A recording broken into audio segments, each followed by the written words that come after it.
planet's puppet masters almost surely have a plan. There's clearly maybe something there beyond the realm of man. And until you've thoroughly tested every last close-trusted view, I find the more you think you know, the less you really do. That's true, Dr. Zayas. Very well. Where would we be without THC? 'Cause we know they're lying to us, just don't know to what degree. Yeah, where would we be without THC?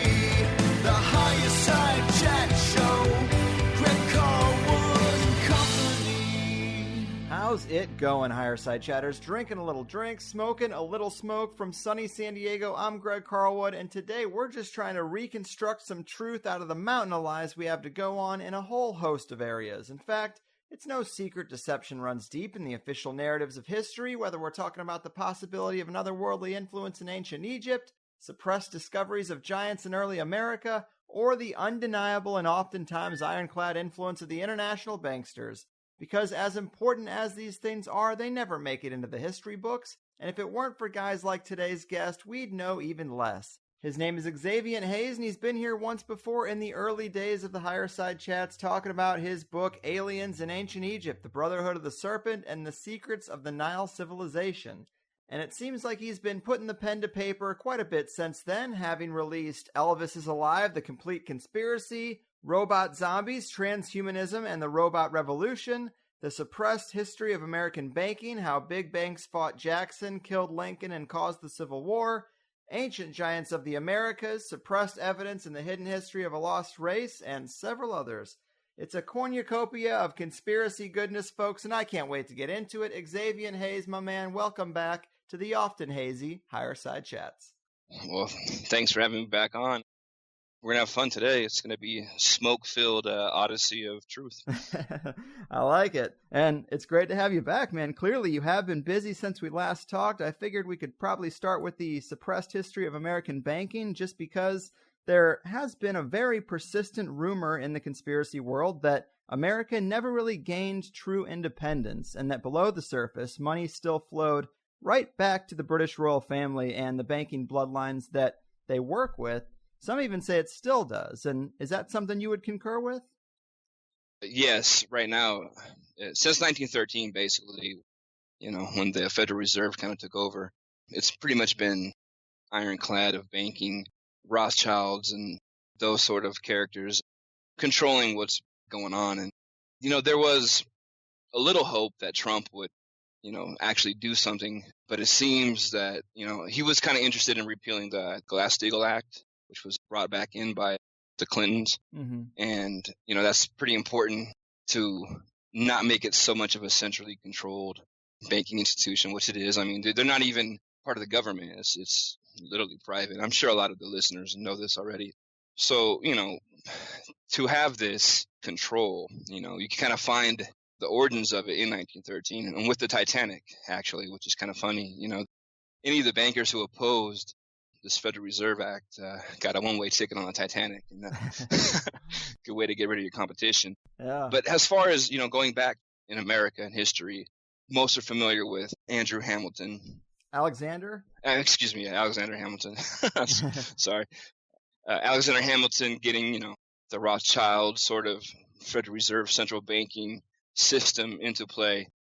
Jefferson, everybody was opposed to it, but he sort of had Washington on the side. So that was able to, despite the victories in the Revolutionary War, that was still in place. Now, what happened was it was only allowed a certain charter and time period. And when it came time for renewing, it wasn't. And this is why we had the War of 1812, basically, which was the part 2 of the American Revolution. So, this war was pretty critical and pretty much forgotten. You had the British coming down and just kind of, they sacked Washington, burned the White House to the ground, basically. A crazy windstorm pretty much saved everyone. It was like a little hurricane that kind of came out of nowhere. Yes. Allowed time to, get rid of them at that certain point location. It was pretty interesting, very provident. And then you have down there in the Battle of New Orleans with Andrew Jackson. Now, Andrew Jackson, of course, has been the subject of a lot of, controversy lately. They want to replace him on the $20 bill. it's kind of interesting that he was even on the $20 bill, considering that he's pretty much the only person to ever defeat the Rothschilds. Right. So that's kind of, either a little odd nod to him, because it's very interesting. Like a mockery. Yeah, exactly. So we get down to this point in history where basically, I mean, we were damaged goods, man. The French were up top, and the British were about to come through the Gulf, sack New Orleans, capture New Orleans, and if they would have got control of that, it would have been game over. But what we had is Andrew Jackson getting, pirates and free blacks and anyone he could to get together to fight this British, to fight this invasion. Mm-hmm. And somehow, with like 200 men, he was able to have this monumental victory and miraculous victory over thousands of troops, basically saved the war and prevented, the complete takeover. So this is the Battle of New Orleans. Very important victory, even though now New Orleans is, fall victim to the social justice warrior mentality. They're removing all these statues and ignoring history. It's straight 1984. I mean, Orwell was rolling in his grave. It's absolutely ridiculous, the state of affairs now. So yeah, you have Jackson who prevented this, this terrible loss. And we had basically the same thing after the war of the original war. You have the kind of, we have debts and all this stuff. And so it's basically kind of the same thing where we were in a position that because the charter didn't pass and it led to the war, now you have all this debt. So they kind of had no choice but to incur another debt a little bit after this war. But this is only a short-term sort of thing. Mm-hmm. And this is what allowed Andrew Jackson to start running for president, because, he ran a first term and he was basically defeated by complete, fraud. And everybody was mad. Everybody knew it. He knew it. But it's kind of the first little instance where they had the good old boys making sure they were going to win. Right. So with that sentiment, he ran again, and this time he won, despite everything they could do to think of to make sure he didn't. But he won, and he basically had to win another term in order to defeat. Like the charter was going to expire literally like the same time as his second term was running out. So he had to make sure that was defeated, and he did. And he survived like 3 assassination attempts. Right. There's one story in your book that I thought was pretty badass where you write about his duel with Charles Dickinson. Apparently he knew Dickinson was a bad shot, so when they turned to fire, Jackson just stood there and took the bullet, figuring it wouldn't be a kill shot, and then he could steady himself and fire back focused. And I mean, that's pretty ballsy, man. Yeah, Jackson had balls of steel, man. And that he had over 100 duels, I believe, and that specific duel was over a horse race. He was, he didn't get paid, so he was one of those guys, and he knew that. That's true. He did realize that, okay, I could take the first shot, and he took that shot, and then he just kind of steadied himself and blew the guy away. And the funny thing is, he had that ball, that little bullet. It remained in his chest up until he died. Damn. So, there were times he would breathe, you could hear it whistle. That's pretty badass. So he was a badass. He, like the rest of those people in that time, they have this sort of background that's not acceptable, in how we look at things, but it's history. Jackson made his fortune on slaves. He was nothing really. He had nothing. He was like the first prisoner of war president. I mean, his family died when he was like 12, and he was in the Revolutionary War, basically as a teenager, captured by the British. He wouldn't, shine the general's boots, so he slashed him across the face, and he basically made his way south with nothing, got enough money to get some slaves, and then basically built his little empire. He was basically one of the first lawyers down there in the South, and he was one of the first to have a Mason's Lodge in Tennessee, much like, Meriwether Lewis and them. Most of those old school dudes were Masons. Right. It's not a big deal. Trump's a Mason, basically, among other things. So that's just kind of par for the course. Of course, yeah. But, so Jackson, he dies, and there's not really, since he defeated the Rothschilds and put them out of business because he ended all of their central banking schemes, right? Times were really good afterwards, as you could imagine they wouldn't. So people weren't really a fan of his after the fact. And it was pretty much kind of this way, really hard times, really poverty, and basically up into the Civil War. Mm-hmm. Yeah, man, you definitely have done your homework on that period of American history and banking in general. And I'm kind of curious how far back you can take the banking system, because our first conversation was largely about the Shemsu Hor, the Brotherhood of the Serpent in Egypt that you referred to as kind of the first secret society. Apparently, they set up the systems of control like banking and the court system in Egyptian society. Have you found any continuity to the story of bankster priesthoods running everything, even straight back to Egypt? Yeah, I mean, you see that in ancient Egypt. I talk about that in my book. This priest class, right? Whether it was gold or silver or items or objects, there was always some sort of control, sort of like, it's like religion, it's a cult. So even way back then, they had their own little cults and their modes of fear, basically with, where you're going to go when you die and all this, right? I mean, the whole story of kind of the whole heaven and hell and going to Peter's gates, all that kind of comes from ancient Egypt and the weighing of the heart ceremony. So you weigh your heart against the feather, and if it's lighter or whatever, then which is basically true, if you study the Indian and the Far Eastern stuff, if you base it on like karma, right, and the laws of the universe. So the laws of the universe are the laws, right? And if things are based on karma, and if you have the yin and yang, right, because there's basically just two forces, right? You have a positive and a negative. So if you live, we're in a constant state of evolution anyway. So if you live in a certain way, a negative way, and you do negative things and you do bad things, you're going to pay, of course. You're going to pay on earth, and you're going to pay when it's time for you to resurrect or it's time for you to move on to the next realm, right? So hopefully. Yeah, of course.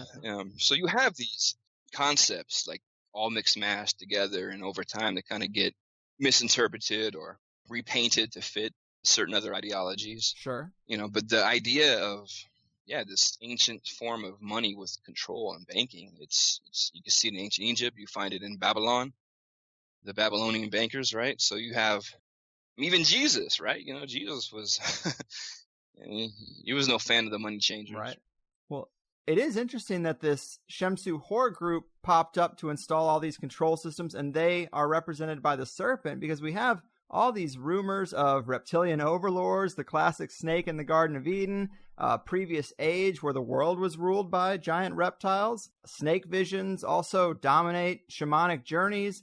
These things do stack up and make you wonder about this persistent cultural reptile theme, don't they? Yeah, it's unbelievable. I mean, there's a new book that came out, Alien World Order by Ken Laston, which talks a lot about this stuff, the reptilians and everything. And you have the theme of the reptilian basically all over in every ancient culture since kind of the beginning of written history.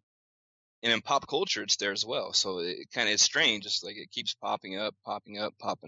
And then, someone like David Icke, who helped kind of make this theory popular, he gets bashed, of course, But it's funny how almost everything he was talking about is true.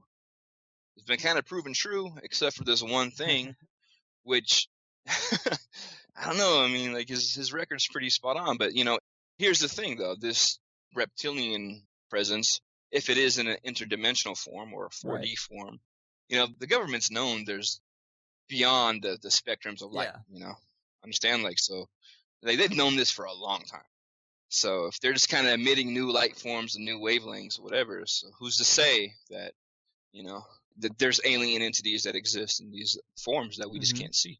Now, then you have the physical presence, and I've always kind of wondered and made it look like where, okay, you have the physical presence. I think that might have died down, because if there was an interdimensional and a physical, maybe it just switched to interdimensional over time. Or it could be two different things. I mean, it could be just two different reptilian species in Mhm. general, right? It doesn't mean there has to be only one form of reptilian species. What if there's many? Right. You know?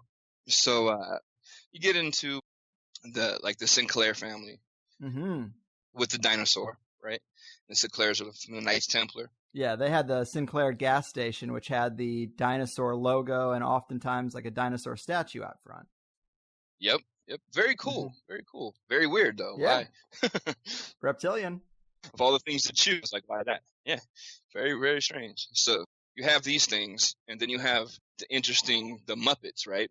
Not the Muppets, but Jim Henson. You know, he created the show, the dinosaur show. Right, that 90s sitcom. The 90s, it was huge, very popular. Not the Mama. So they have this whole thing Jim Henson helped create, right? But before that, he was negotiating a deal with Disney about the Muppets, his most cherished creation. And he didn't want to give up control. So basically, he told him, you know, it's not going to happen. And he died like the next day of a heart attack. Right. And they got control anyways. So, I mean, that's how it is. But you look at the connection with these things, and he was a Hollywood insider. So he had to kind of been maybe throwing out there that with this dinosaur show, showing these upright, walking, talking dinosaur aliens, working class dinosaur aliens, you know, having the same sort of lives that we're kind of stuck in, right? Having to work, having to the banking and all those things were contained within that show. So it's very interesting. So you get the Sinclairs, and they're the ones who have the Rosslyn Chapel in Scotland. Mm-hmm. And that chapel has, you know, images of corn, you know, crazy things they couldn't have known, which was before Columbus's trip, right? So that's that whole theory that the Templars came over here before in the 1300s or 1400s. And if you look at the Rosslyn Chapel, you'll find imagery of this. And it's strange because later on they have this Sinclair, you know, and we know like Lord Byron supposedly had reptilian. Really? You know, so there is the element of in the 1400s, 1500s, 16, even going up into the Victorian era of the physical traits of some reptilians still being around. Damn. You know, it wasn't far removed from going hunting the dragons, right? You know, the knights going hunting the dragons. What does that mean? Yeah, So, and their dragons are always guarding a lot of wealth, a big pile of gold or some shit. Oh, exactly. Yeah, kill the dragon and get all the treasure. Yeah, you know? man.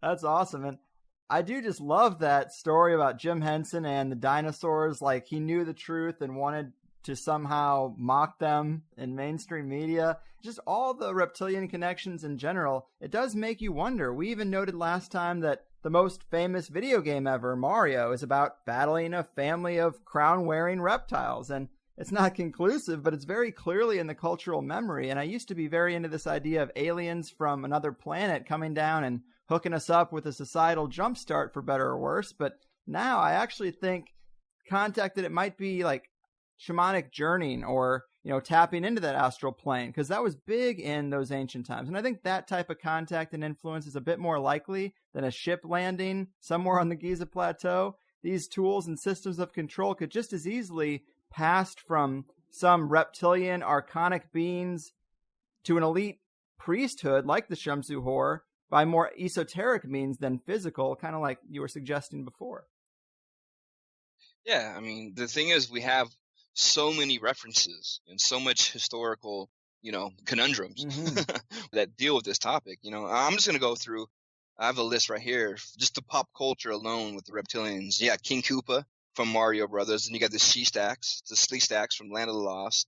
Rowdy Piper, you know, he was fighting They Live, right? Which is, They Live is probably one of the greatest movies ever made. Yeah. I mean, the score is fabulous. Everything about it. I mean, it's literally like a documentary. It's like, whoa. It basically explains why John Carpenter, that was basically into him. He kind of got mad at him for that. So, and then, you know, Rowdy Piper was also in Hell Comes to Frogtown. I don't know if anyone remembers that one, but it's a horrible 80s movie. Oh, it's great. It's super corny. It's like one of those, might even be one of those trauma movies, Traumaville or whatever, that did Toxic Avenger and all that. So basically, Rowdy Piper has to fight the reptilian, frog monsters in this post-apocalyptic world. It's worth watching. It's pretty funny. And then you got Enemy Mine, right? Dennis Quaid, Louis Gossett Jr. plays the reptilian, and they're basically from Draco, like fighting. It's kind of like we're in space in the future fighting these reptilians from Draco. That was a movie in the 80s. There's an interesting movie called Dreamscape with Dennis Quaid again, and it's also from the 80s. And he's involved in a CIA psychic experiment. He ends up doing battle with like a shape-shifting reptilian, who's one of the main bad guys in the movie. So it's very strange, very strange. And then we have Conan the Barbarian, of course, Thulsa Doom. Yeah. I'm pretty sure everyone's kind of familiar with Thulsa Doom. And then you have Babylon 5. There's the Narns in Babylon 5. You got V, which is one of my favorite series, also from the 80s. And then you can get into the comic books. You got the Amazing Spider-Man with Dr. Kirk Connors, who was reptilian, right? So yeah, the lizard.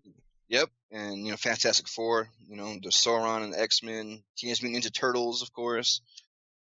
Just on and on and on and on. G.I. Joe. Oh my God! If you watch episodes of G.I. Joe, it just blow your mind, man. It's really ridiculous. You should start watching it. It's incredible. It's literally like, who was this written for? It's all about the New World Order. It's all about banking and the Illuminati and cult, and every kind of little clue that we know now is already implanted in us, basically. Like, we were predictive programmed this since children. We didn't even know it.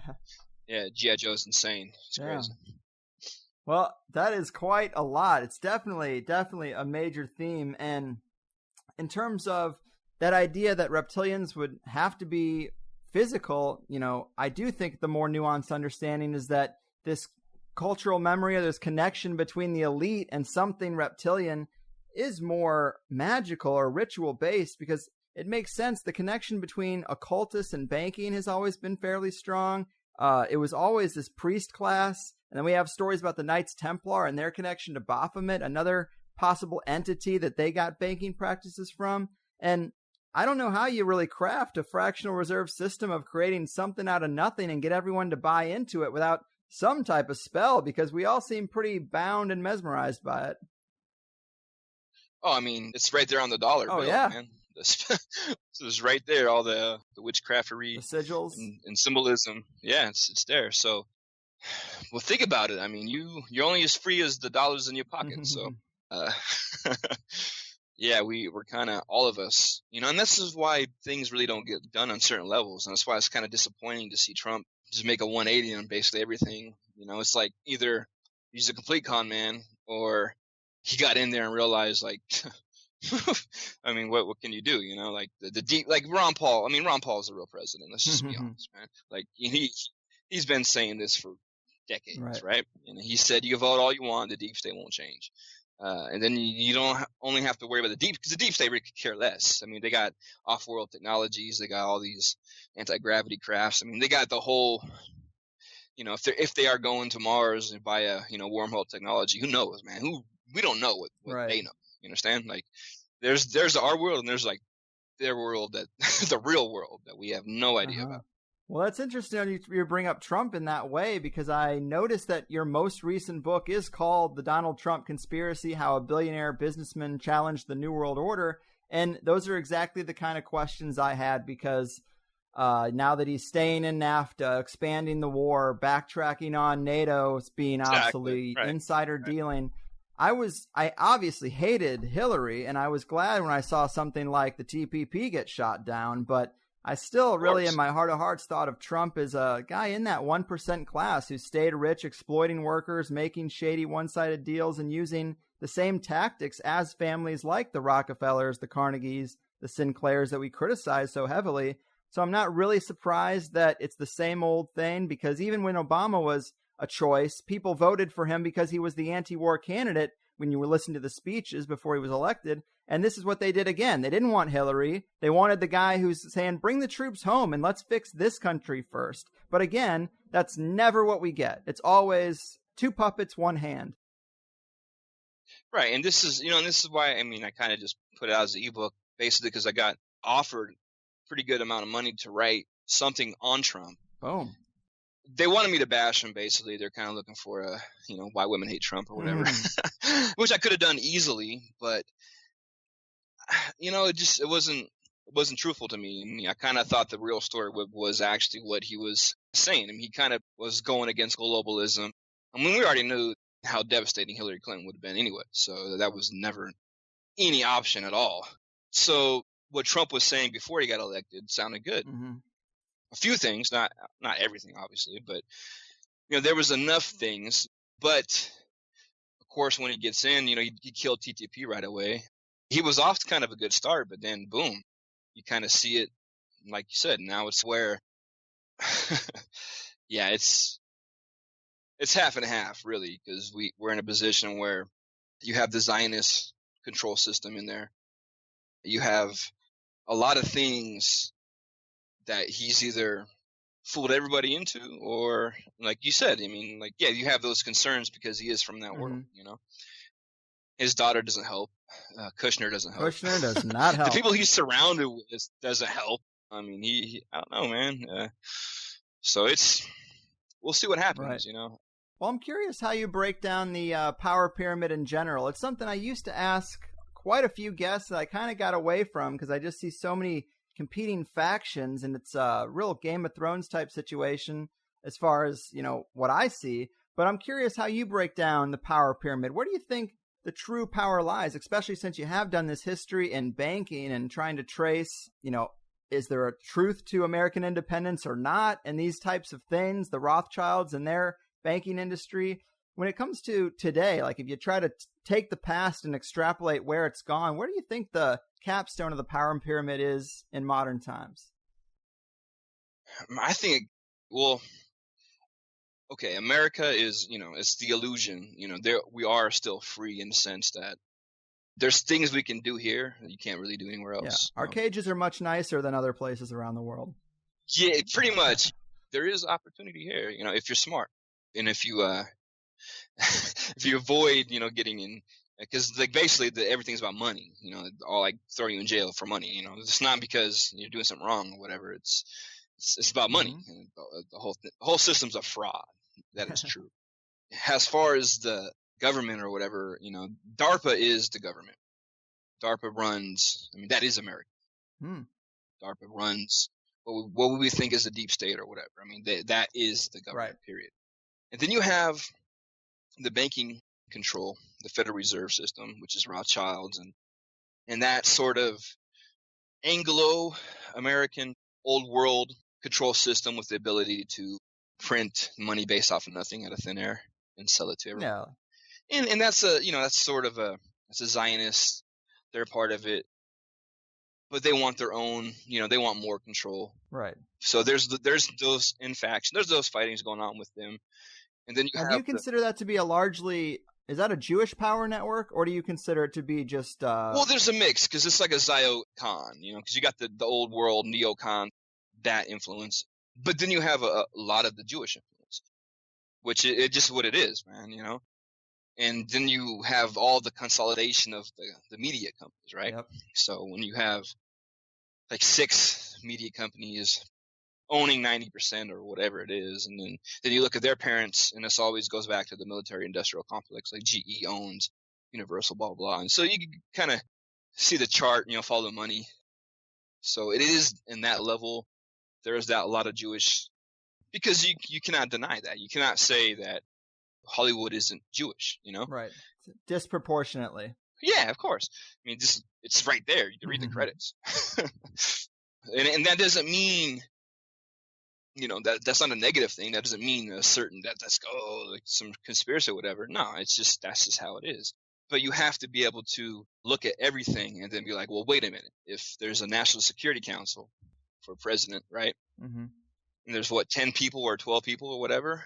And if 9 out of 12 people are Jewish, that might be a little concern, Right. They might have interests that aren't typically aligned with the average American. Right, of course. So, those are concerns that are valid. I hear you, man. I'm with you. I definitely think they're valid. And I just try to think of the Jewish faction of the elite as I would any faction or any secret society. Because the template seems to be you bring members into the group who form blood oaths to put their interests and the secrecy of their little club above all else, and then you go out in the world and you grab up as much power and influence as you can, and you help each other climb the ladder, because that's pretty much the game plan of so many little organizations, and it works. So that's how it is. And to criticize or call out a Jewish group shouldn't be any more uncomfortable than calling out a Freemasonic allegiance or something. Not all white men are Freemasons, and not all Jews are going to be members of an elite Ashkenazi Kabbalistic banking priesthood, but there is something there. There is something to that group, or maybe multiple groups of people that are of Jewish descent that are involved in banking. That is a slice of the pie that seems pretty powerful and pretty ancient based on a lot of researchers. Exactly, and you're exactly right. So now we have a situation where through the banking, through like their choice of control, right, banking, they have control of almost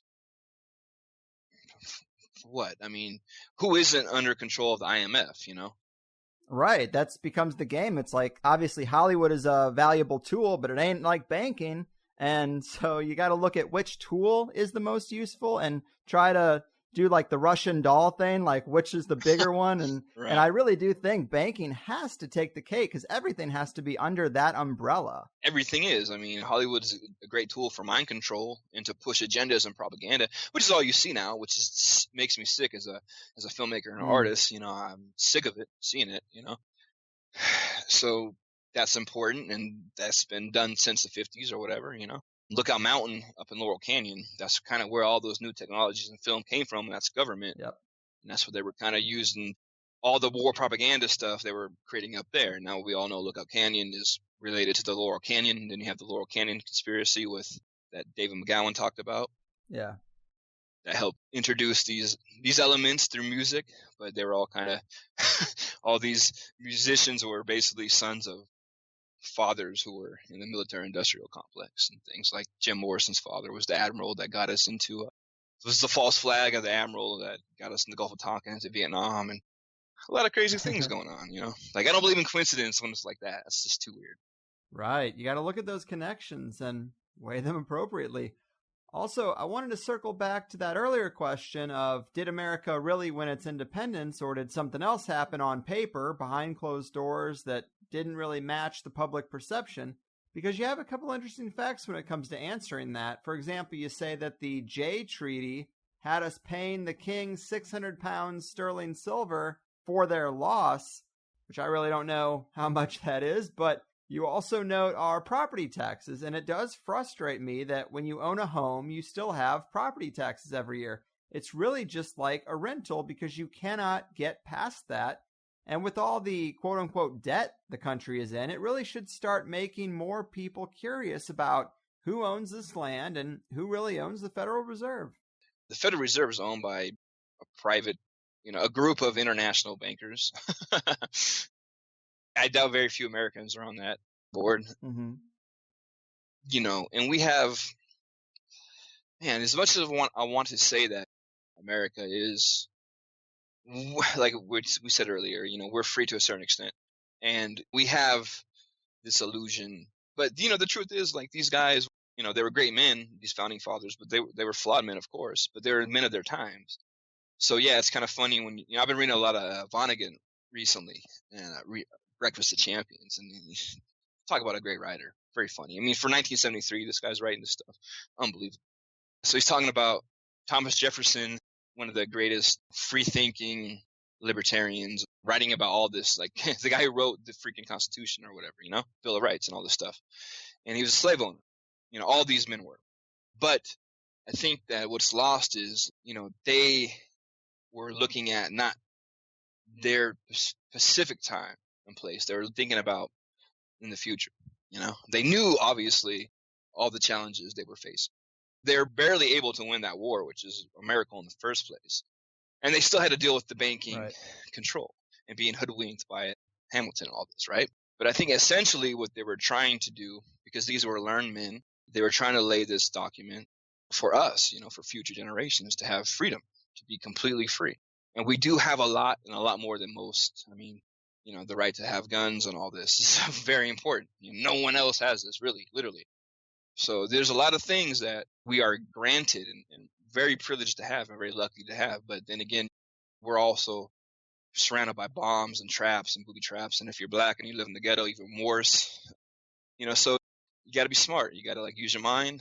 You got to navigate everything and try to figure out how to better yourself and to be good and live a good life. That way, next life, it'll be better for you. But the thing is, it's true, man. You never really own anything, and I discovered this from my grandfather because, my grandfather, he survived the war, was a fireman for 30 years, right?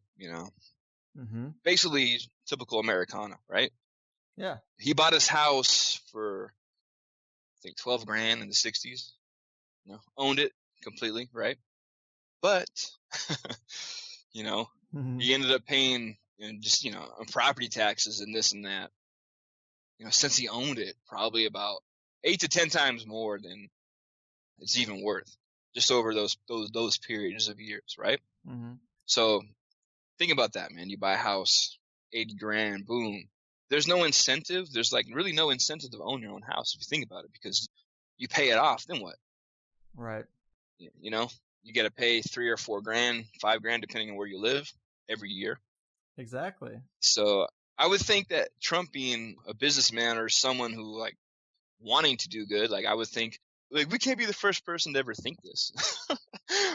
How come there's no benefit for owning your house, right? If that's the so-called the American dream. Yeah, it is a curious thing, man. Yeah. Well, think about this. Hold on, I'm gonna cut you off. I don't mean to cut you off, but think about this. Sure. You buy a condo. My friend Buster Mathis, right? He fought Mike Tyson. He got bombed on from Mike Tyson for a couple of rounds. They gave him $800,000, which is great. Hell yeah.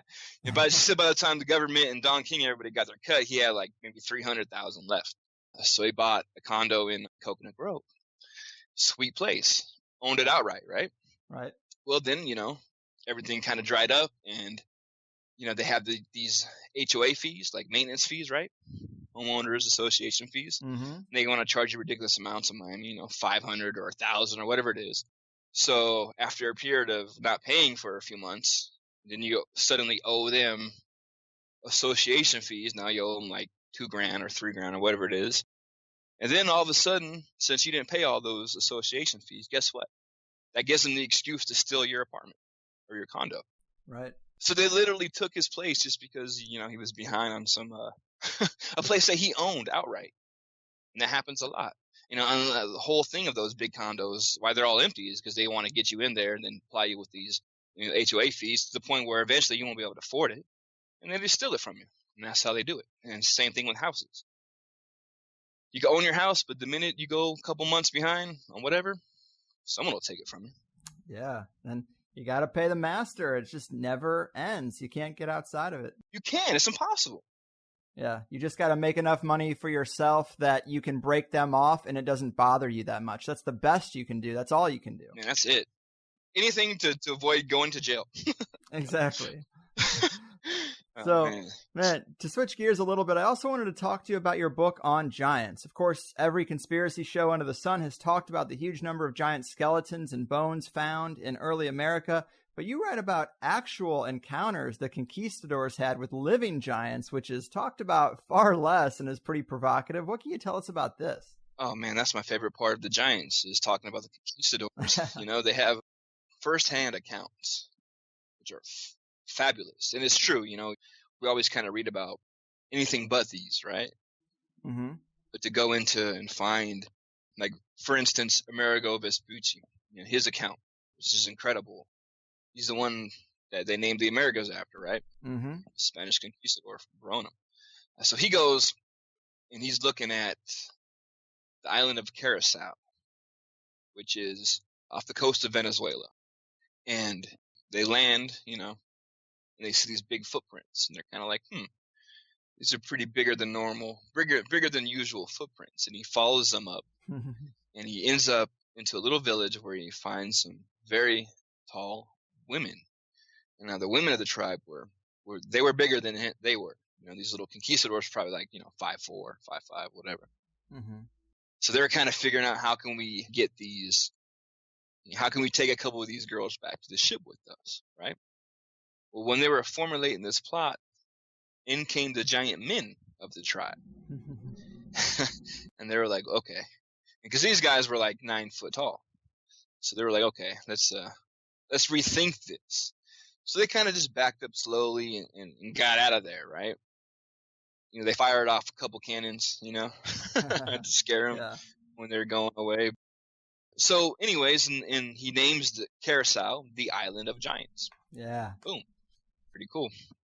It is, man. And I could be wrong, but I think this, from your book, I wrote it down as an Americo Vespucci story. But there was this one encounter where they pull up on a naked giant just dancing, and they take him to, like, their leader or whatever, and they're trying to communicate, and he's trying to figure out where these conquistadors would have came from, this giant is, and he points to the sky. He's like, "Did you guys come from the sky?" And it's like, what the fuck? Why would he make that assumption? Not point like across the ocean, perhaps, or really anywhere but up in the sky, because at that time there should be nothing coming from the sky. Well, it's fabulous you brought that up. I think that is either Magellan or Oh, it is Magellan. It is Magellan. Yeah, where they go down to Patagonia, and that's okay when they get down to the bottom of Argentina and they get towards the Arctic, and that's when they're finding these huge, and we actually have pictures of this because they were sort of the last live giants that they discovered. So there's pictures, of these massive 9-10 foot tall Patagonian giants, and they were kind of like ape-like, pretty much dancing around and throwing dung, and Damn. they weren't too bright. Bigfoot. Yeah. So you have those live giants, but then you have the other giants with, mentioning the fact that pointing to the sky. Now this is very interesting because Columbus was asked the same thing. Now Columbus actually had a UFO sighting before he reached shores. They saw the orbs. So he had a UFO sighting that was actually kind of sort of a USO because it kind of went into the water. And then when he actually met the Taino Indians, the first thing they asked him is he was from the sky. Yeah. I think this happened to Bizarro too. Same thing. Like, why are they asking you if you're from the sky, right? If supposedly nothing's flying around. Now, this is kind of interesting because it relates to the cargo cult and the John Frum story. Mm-hmm. You familiar with that? A little bit, but tell the people for anyone who isn't. Okay, well, John Frum was an African-American fighter pilot during World War II, and he crash-landed in the area down in the South Pacific, near the Papua New Guinea. Mm-hmm. So he survived it, and when he left, the Aborigines there, because he looked like them, thought he was like a god. So they constructed, a big plane, right? They had festivals for him. They kind of imitated him. He was like their god. So they worshipped him. And this guy was just a fighter pilot who crash landed. So if that happened in the 40s, if it happened 1,000 years ago, it kind of why would it change, Yeah, it could be a very parallel type of story. Right. So the fact that you got natives asking if you come from the sky, basically saying they saw something fly in the sky. What was flying in the sky? That's the question. Right. It's a curious thing.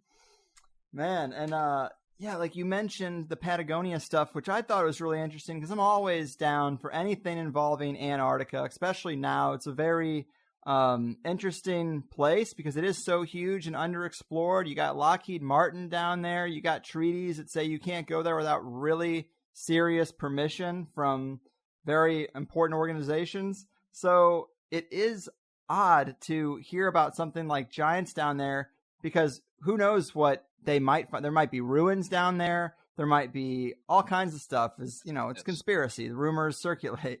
But to have those pictures of the Ona tribe down there, I thought that was pretty awesome.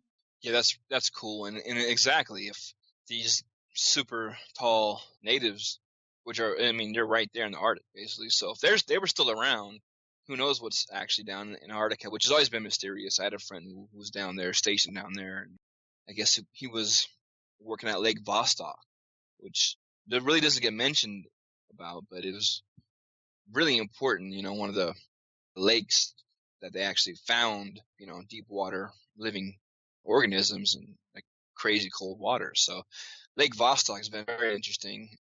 They've known about that since at least early 2000s. Now you have all the rumors going on. Did they find an Atlantis or something? So it's, it's interesting because we know certain things happen. Like we know there was an Operation High Jump. We know Admiral Byrd went over there. And I've always kind of believed that in the Earth, like the hollow Earth, right? Yeah, that's my shit right there. Yeah, me too, man. That's like I've always thought that was. I thought the whole flat Earth thing is just a distraction, so you don't actually learn about the hollow Earth. So the hollow Earth, very interesting, especially when you got Admiral Byrd flying over parts that weren't frozen, that had vegetation. Mm-hmm. So what's that about? And then, like you said, there's areas you're not allowed to go to. So, who really knows?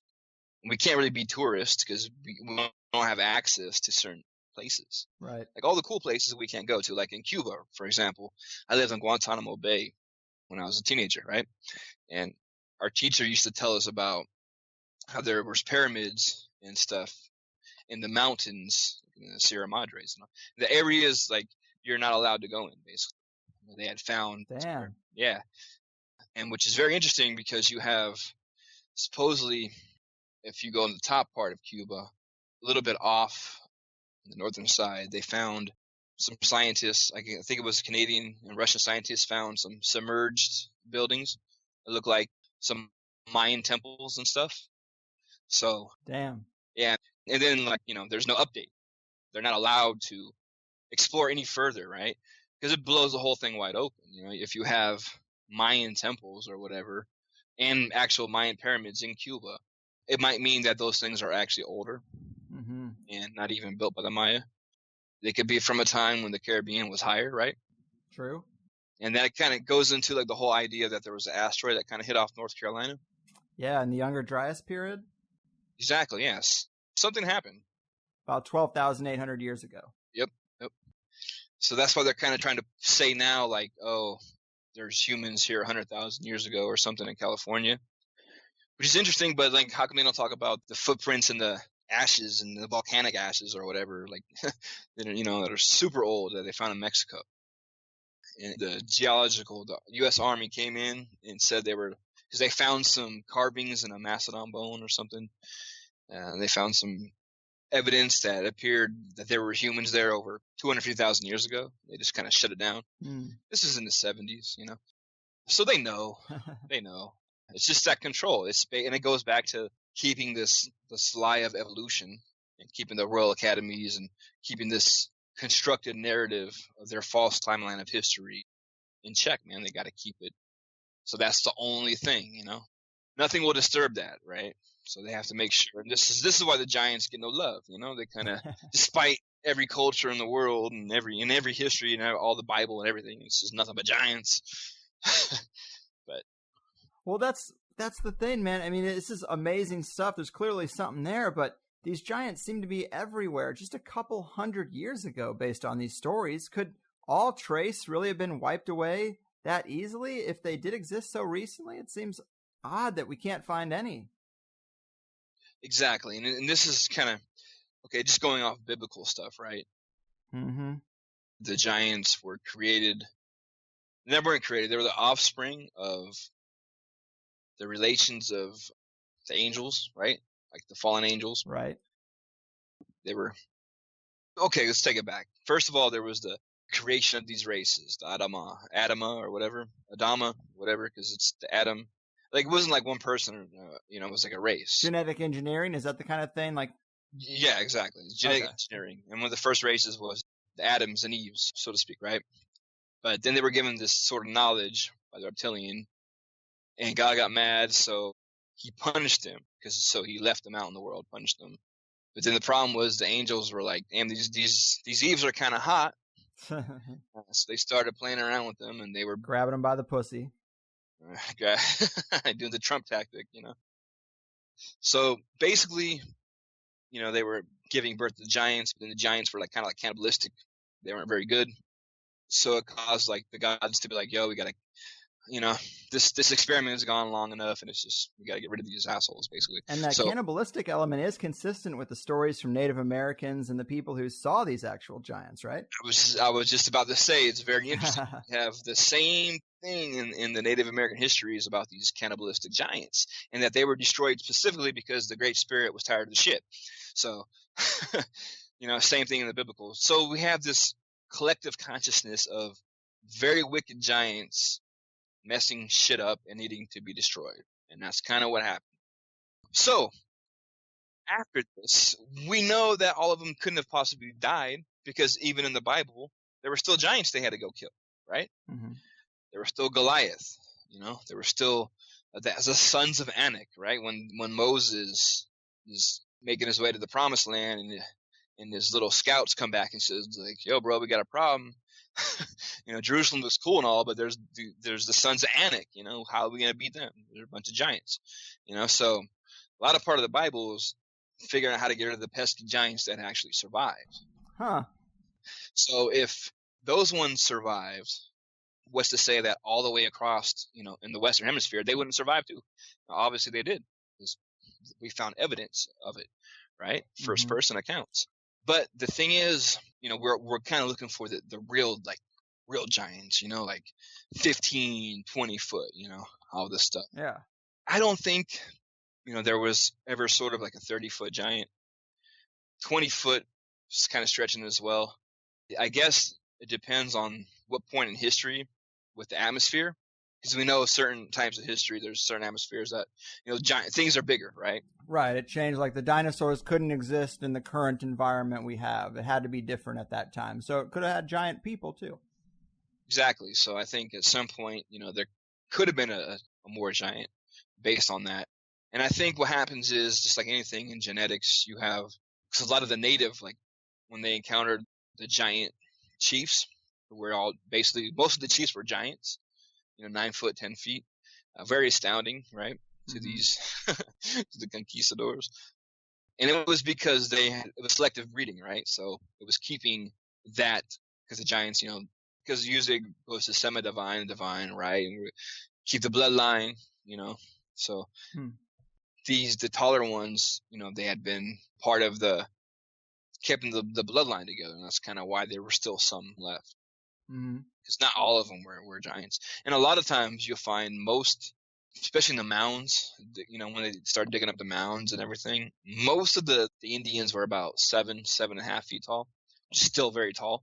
So, it's a good indicator of that. They were kind of related, and they still had these DNA and these genetics of this ancient race. And we have giants now, like 7-footers. I'm watching the playoffs, and a lot of tall dudes out there. So the idea that the giant is nothing but a myth or a fairy tale is just complete nonsense. Yeah. And, your book is full of those great newspaper clippings from early America that describe the giant bone findings. And there are just so many of them. I wanted to read this one as an example because it is from the New York Times in 1886. It says, Cartersville, Georgia. The water has receded from the Tumlin Mound field and has left uncovered acres of skulls and bones. Some of these are gigantic. If the whole frame is in proportion to the 2 thigh bones that were found, their owner must have stood 14 feet tall. Many curious ornaments of shell, brass, and stone have been found. Some of the bodies were buried in small vaults made of stone. A representative from the Smithsonian is here investigating the curious relics. So that one hits on all the high points. 14 feet tall. And of course, it gives the Smithsonian a mention for good measure, which was a big part of the story too. But I like that one. That's a great one, and it basically illustrates the fact that the Smithsonian they usually end with the Smithsonian showing up, or we shipped off the bones to the Smithsonian, and then you never heard from again. Amen, man. Well, this has been a blast, man. I could do it all day. Fascinating books. Ancient Mysteries are some of my favorites, and we covered quite a bit. Do remind the folks at home where they can check out more of your work or get in touch with you or any other projects you're going to be coming out with next. Yeah, you could get a hold of me on Facebook, and have a blog and an online metaphysical library with free books, free ebooks, and free lectures at xaviantvision.com. I have books coming out. I think I have one coming out in the fall about ancient aliens in the Bible. So I'm going to talk about that. And then another Giants book is coming out in spring that goes into more Middle Eastern myths and some Russian stuff. And, just keep on keeping on. Yeah, that's all we can do, man. Well, thanks again, Pimp. Keep doing what you do, and I'm sure we'll talk again down the line. We will. We'll talk again. Thanks, man. You got it. Appreciate it. Love your show. Oh, thanks. Boom, people. Xaviant Haze, my man, bringing it. And he loves the show. How about that? And I love the guy's books. Fascinating range of stuff. And we definitely went over some of the finer points from our last show a couple years ago because of that bad audio quality we had. Obviously, much better this time around. But I think that Shemsu Hor stuff is just really interesting. The earliest insights into a banking priesthood that is represented by the serpent. I love it. And I haven't heard about that group anywhere else, really, besides Xaviant's book. And then the Jim Henson Sinclair family Disney saga. That's a perfect story wrapped in a neat little conspiratorial package. And I have no doubt that many people have died over mega corporations wanting rights to various shows or musical catalogs and all that sorts of stuff. I even think people die for patents and other things unrelated to the music industry and various rights and holdings. If we've learned anything on this long, wild ride, it's that they do not fuck around at those upper levels. They're cold. So I don't doubt that at all. And the St. Clair bloodline representing themselves with a brontosaurus is provocative. And if I wanted to take the air out of that, I could say that the story about oil used to be that it came from dinosaurs, and so that representation isn't terribly odd. But then taking that symbol and making a show that mocks a dim-witted family of dinosaurs called the Sinclairs, that's just icing on the cake. So, touche, Jim Henson. But I think this is a fun episode all around. Maybe more casual than some of the recent shows, like with Dr. Skinner and McKay Jenkins. I mean, those are fairly academic exposés on specific topics. But this is more of a conspiratorial Pandora's box, going into everything from banking to living giants to Lewis and Clark to the Hollow Earth. I mean, I'm a happy man. So, all right, now we're going to get into some THC updates for you. I mentioned a server move, and I'm getting enough messages now in my inbox to know there's a problem with the feed updating for some people, but not so many that it's everyone. So I don't know exactly what's going on. What's been happening is we have so many people accessing the RSS feed for the free show. So many hits bottlenecked into that one directory that it overloads the server. And I don't know if it's an issue with how I've structured the site itself that is just now showing itself. Maybe there's a more efficient way to do it, or maybe I just need to spend more money and knock this bitch up a tier. But we tried to help the load with some caching services, meaning like it serves up a snapshot of the page rather than the live page itself. And my web guy set that up with something called Cloudflare, and it's all a little bit over my head, but I get the feeling that it's that process that is causing people to see a less than current show list in the feed. So just bear with me. I recognize there is a little bit of an issue, and I'm going to move the websites back to one of the previous hosts that I had success with, because the free site was hosted with InMotion, and it was constantly going down. A lot of times I'd go to upload a new show and be like, what the hell, the site's down again?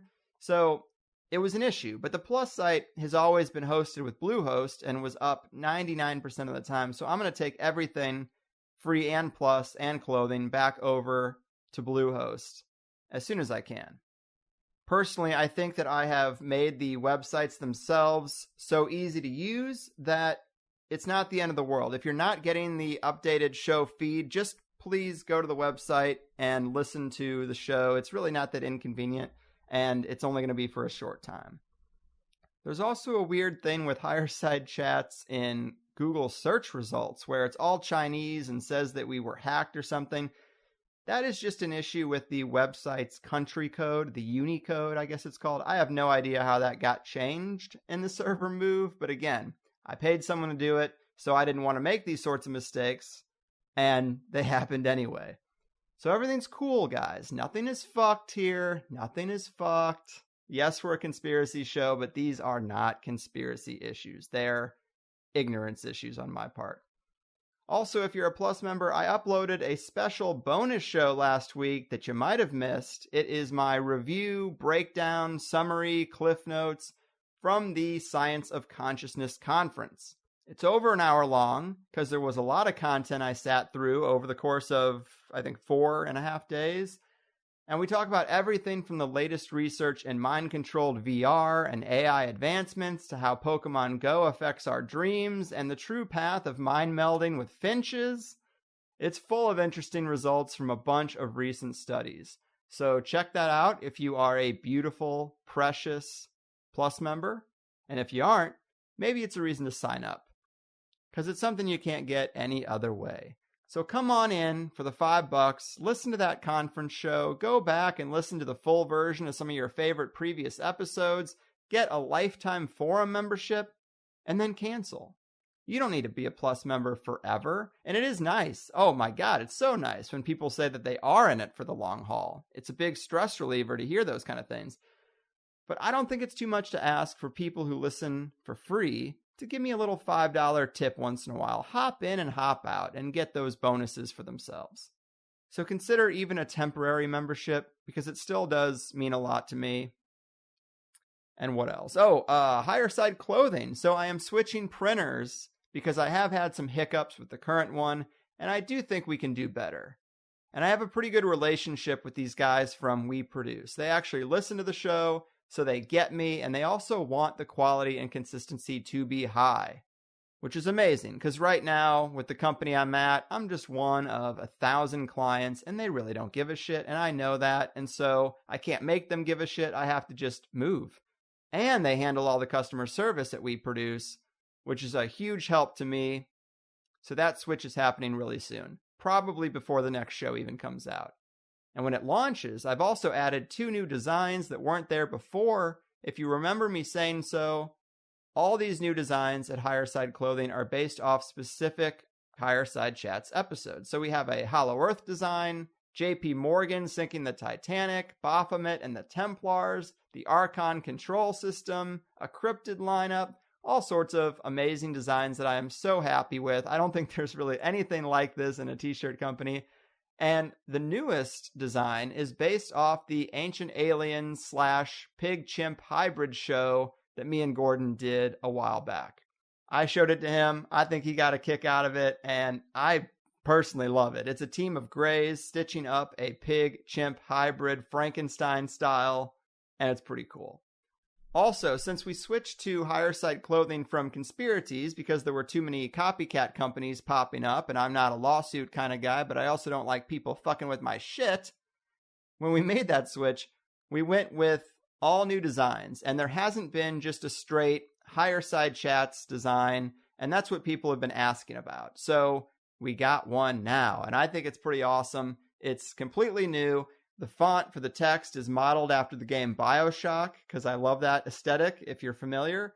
And it's 3 symbols, an all-seeing eye representing conspiracy, a UFO representing paranormal, and a pentagram representing the occult. And I think those are THC's 3 main subject areas. It's perfect. It's simple, but it embodies what THC is, and it's the kind of logo that can come in multiple colors and configurations like real clothing brands do. So I'm just psyched about that. Then next is women's shirts, also coming very soon. I want to make the switch to We Produce, let them get into the groove for a few weeks, and then I can code in all the stuff for women's shirts. I've already talked to them about it and made all the important decisions. So we are close, ladies, and I apologize for that long delay. But I feel good. I'm catching up on some things, and I know this is a long update on just stuff you can spend money on, which is kind of like a commercial.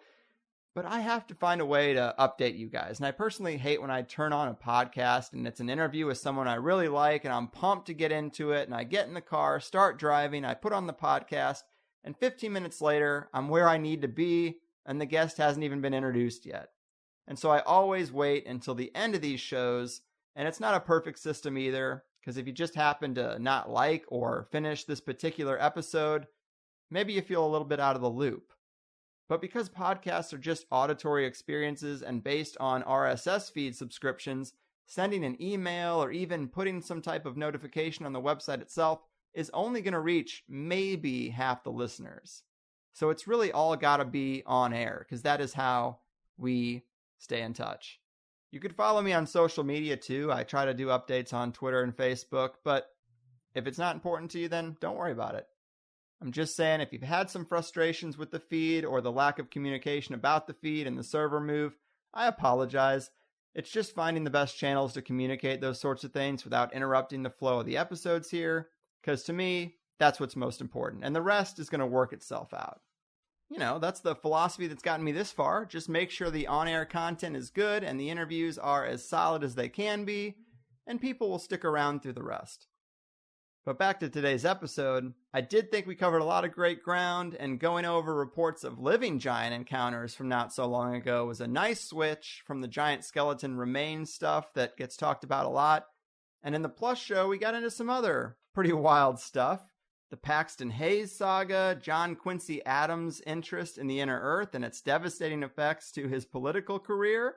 We got into the excavation Xaviant is personally involved in and how close he is to perhaps uncovering the Lost Dutchman mine and proof of a lost race of giants, other legends of lost cities and hidden treasures, drone ranges, modern-day giant reports from the caves in the Solomon Islands, the Lovelock Cave giants, ghost tales from Xaviant's own haunted home, also some smaller museums that you might be able to get to bring the giant bones up from the basement if you happen to be in those areas, cool stuff from his book, The Suppressed History of America, The Murder of Meriwether Lewis and the Mysterious Discoveries of the Lewis and Clark Expedition, why presidents go gray, why we have Hamilton the musical and not Jackson the musical.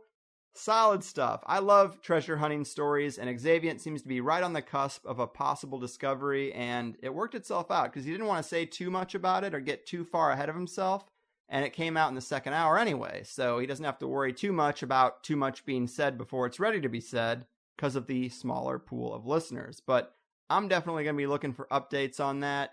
Fingers crossed for him. And again, sign up for THC Plus if you want to go deeper into the Higherside rabbit hole, and all your wildest dreams will come true. TheHighersideChatsPlus.com. And that's it for me today. I've done my part. Your move, sorcerers of money magic, reptilian priesthoods of the old kingdom, and cave giants of the underworld. Your fucking move.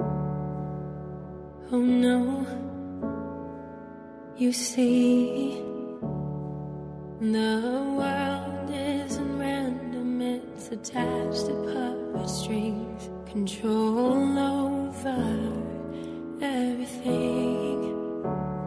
The 9 to 5 is trying to steal you. Now don't that job seem silly?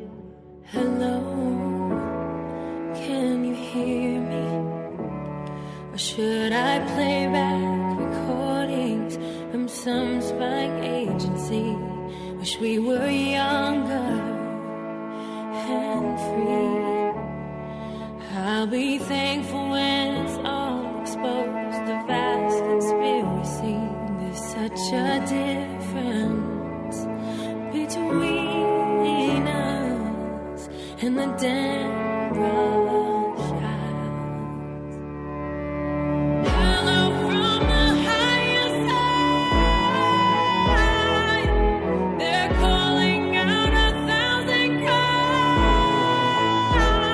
They'll tell you the story of everything that's been done, and they'll call out deception of the web that's been spun. Hello from the higher side. The earth is hollow inside. They'll tell you about something that no one else will. Have you heard about Saturn? Have you heard about the real since the war?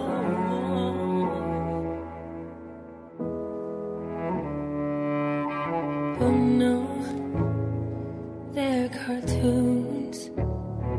It's so typical of me to talk about this stuff. I'm sorry, that's good and well. Did you ever hear the argument that nothing really happens. It's no secret, and that the best is plus. It's doubling your time.